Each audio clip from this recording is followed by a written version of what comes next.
L'éthique clinique, c'est l'éthique appliquée dans des contextes tout à fait concrets, dans des situations complexes où on se trouve face à un dilemme généralement.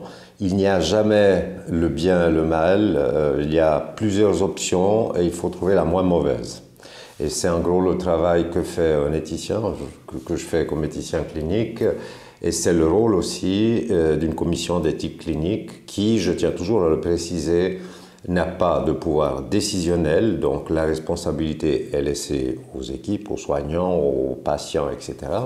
Elle donne des avis consultatifs, à la différence d'autres commissions d'éthique, comme les commissions d'éthique de la recherche, qui donnent des avis décisionnels. Nous, on ne décide pas à la place de qui que ce soit. Il y a un élément qui est très important, c'est que quand une équipe vient présenter une situation devant un comité d'éthique, elle a l'impression d'être devant un tribunal.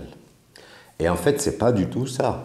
Les gens qui sont venus, c'est vrai que la disposition, bon, elle est un peu comme ça, mais les gens qui sont venus savent que c'est un échange. On discute simplement, et nous, on est là pour aider. On n'est pas là pour juger, on n'est pas un tribunal.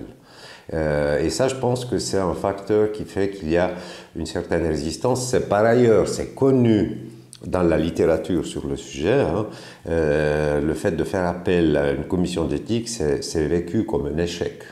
La tendance étant, on va se débrouiller entre nous, on n'a pas besoin d'un comité d'éthique. Nous, on est là pour aider les gens, on n'est pas là pour juger ou dire vous avez bien fait, vous avez mal fait. Absolument pas. Donc, je pense que c'est un message important, je pense, pour les soignants, pour les professionnels, de se dire, voilà, on a une ressource, elle ne coûte rien, utilisons-la.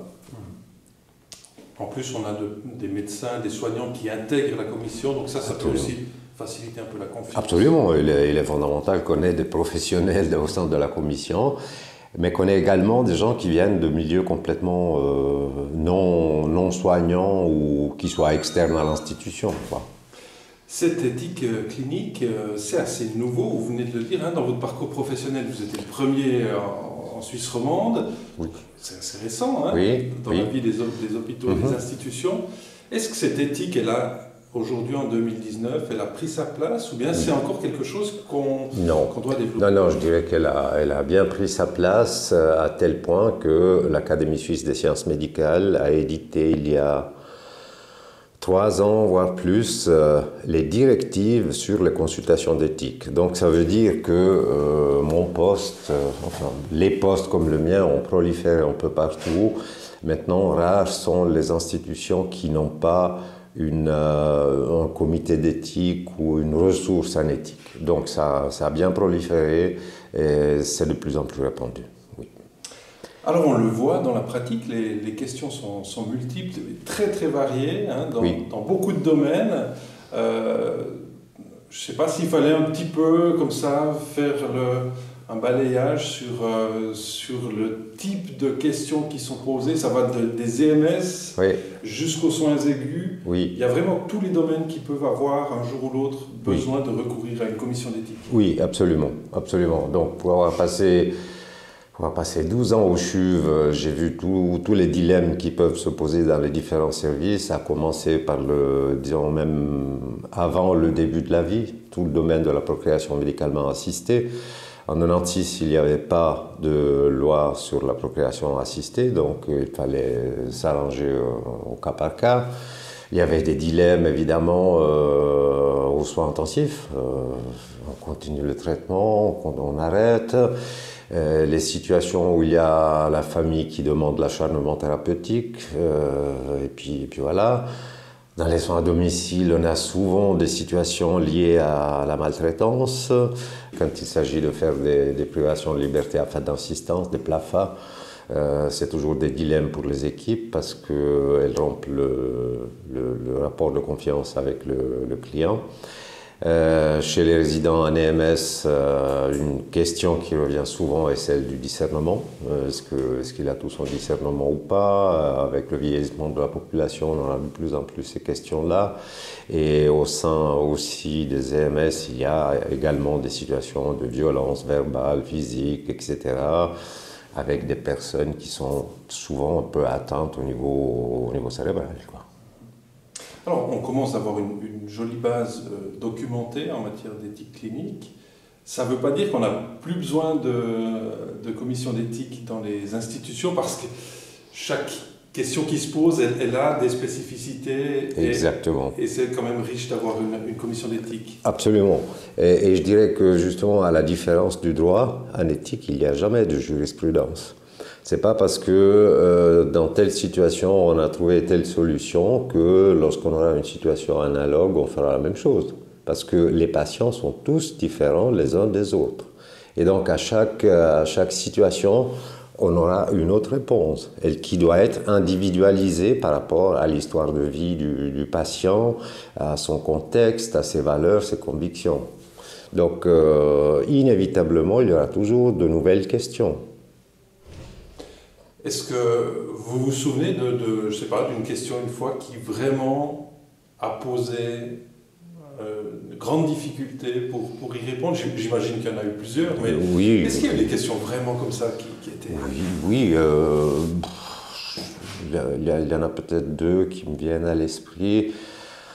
Une, c'était une situation à domicile où il y avait un enfant qui, suite à des traitements de chimiothérapie, était dans un état de lésion cérébrale extrême, irréversible, mais il n'était pas en état de mort cérébrale. Mais donc, EEG pratiquement plat, et la famille a toujours refusé d'arrêter les traitements pour des raisons religieuses, etc. Ce qui posait un problème d'allocation de ressources aussi, mais qu'est-ce qui était bien pour ce client-là, qui était depuis, quand je l'ai vu, ça faisait 4 ans qu'il était sous assistance respiratoire, à la maison, avec tout ce que ça implique au niveau de la prise en charge. Un autre cas qu'on avait eu qui a dû remonter assez haut, c'était une patiente qui avait une nécrose progressive des membres inférieurs, qui occupait une chambre dans le service de chirurgie, mais qui ne voulait pas se faire amputer, ce qui est son droit. Le problème, c'est que le service de chirurgie a dû ne pas accueillir des personnes qui étaient dans la nécessité parce qu'il y avait une chambre occupée. Donc c'est jamais une décision, c'est toujours une recommandation. Oui. Mais c'est important de relever qu'elle aide énormément le corps médical, le corps soignant, voire les directions aussi, oui, pour expliquer, pour arriver à une décision. Oui, alors ça me permet aussi de préciser une chose importante, c'est qu'un comité d'éthique peut donner 2 types d'avis. Un avis clinique sur un cas ponctuel, donc sur la situation d'une personne avec une équipe, etc. Mais également des avis de portée générale qui, elles, peuvent être demandés par la direction de l'hôpital. Et ça, on l'a vu, par exemple, sur des questions comme l'assistance au suicide ou autre. C'est la direction qui demande un avis, et puis c'est la direction qui fait, elle, une directive. Nous, on donne un avis éthique. Voilà. Donc, c'est deux types d'interpellations différentes. Ce qui m'intéresserait encore, c'est votre avis sur la forme qu'a prise la commission d'éthique clinique jurassienne. Elle s'est ouverte. Ça, c'est intéressant. Je ne sais pas si ça s'est fait ailleurs, mais là, on s'est dit qu'avoir dans un petit canton une commission d'éthique, pourquoi pas en faire profiter aussi des institutions, des EMS. Absolument, oui. Votre regard là-dessus, c'était une belle ouverture. Mon regard est un peu biaisé parce que moi, je suis tout content de cette commission d'éthique parce qu'au fond, elle a vu le jour suite à un cours que j'avais donné il y a très longtemps. Et puis, c'est M. Saucy qui m'avait contacté en me disant « On veut mettre sur pied une commission d'éthique, vous pourriez nous aider ?» Alors, je ne dis pas que c'est mon bébé, mais je suis très content. Ça veut dire que le cours a eu un impact sur les gens qui ont suivi. Et le fait qu'on dispose maintenant d'une commission, je pense que c'est une plus, non seulement pour l'hôpital, mais pour la région en entier. Et l'ouverture vers les EMS, etc., ça me paraît une excellente chose. Parce qu'eux aussi sont confrontés, comme tout autre soignant, à des situations de dilemme. Par contre, on remarque que ça prend du temps pour que le réflexe vienne de recourir à la commission. Oui, mais ça, c'est pas spécifique à Delémont, c'est connu un peu partout. Et je dirais qu'il y a encore une autre lacune qu'il faudra, oui, avec laquelle il faudra compter, c'est que les patients aussi peuvent faire appel à une commission d'éthique. Et ça, j'ai vu très rarement des situations dans lesquelles des patients interpellent une commission d'éthique parce qu'ils n'en connaissent pas l'existence. Donc ça, je pense, c'est un élément, une information qu'il faudrait donner aux patients. Autre question qui se pose, quand une équipe vient interpeller un comité d'éthique, ne devrait-elle pas en informer le patient ? De manière à ce qu'il puisse aussi avoir son mot à dire éventuellement. Moi, dans d'autres commissions d'éthique, il m'est arrivé d'aller sur place, discuter avec le client, etc., pour écouter un petit peu les deux sons de clocher, quoi.